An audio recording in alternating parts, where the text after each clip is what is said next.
Hello and welcome back to FT Business School. I am here with Paul Smith, the newly appointed President and Chief Executive of CFA Institute, the Global Association of Investment Professionals, which administers the CFA program. Mr. Smith, you say you want to apply your experiences to advance the mission of the CFA Institute to lead the investment profession globally by promoting the highest standards of ethics, education and professional excellence for the ultimate benefit of society. So how do you think you can apply that mission?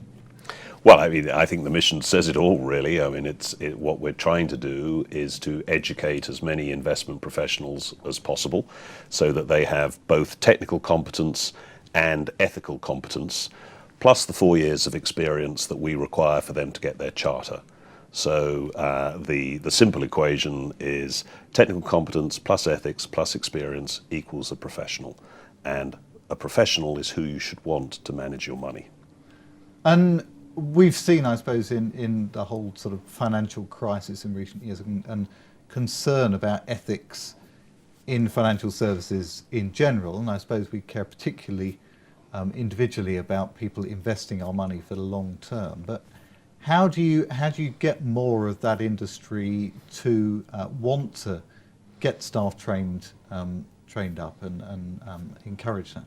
I think we have to make the linkage between running a sustainable business for the long haul and having well-trained people.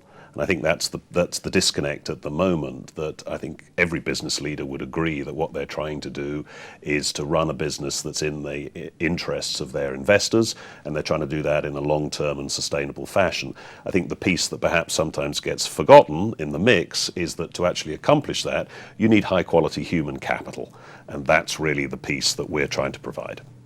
And these companies, these big investment companies are publicly quoted. They're under pressure at the short-term markets.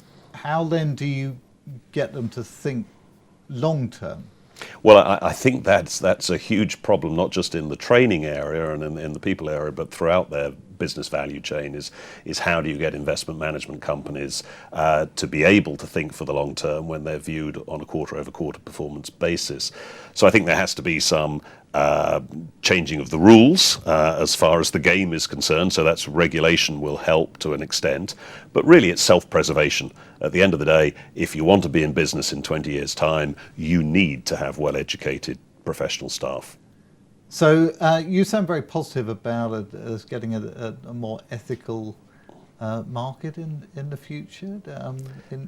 Yeah, well, I think so. I mean, I'm a great believer that people at the end of the day do what's in their best interest. And I think if we continue down the path that we went down over the last sort of 20 years, it's quite evident that we're losing the support of our client base. Investors are voting with their feet, ultimately, whether it's going into passive investment vehicles, robo-advice, buying property or sticking the money in the mattress. At the end of the day, our clients are not showing great faith in us. So if we want to have that long-term sustainable business, then we must reconnect with what society requires from us and by extension what our clients require from us for the long term. Thank you, Mr. Smith. Thank you. Keep up to date with business school news and analysis. Go to ft.com/business education.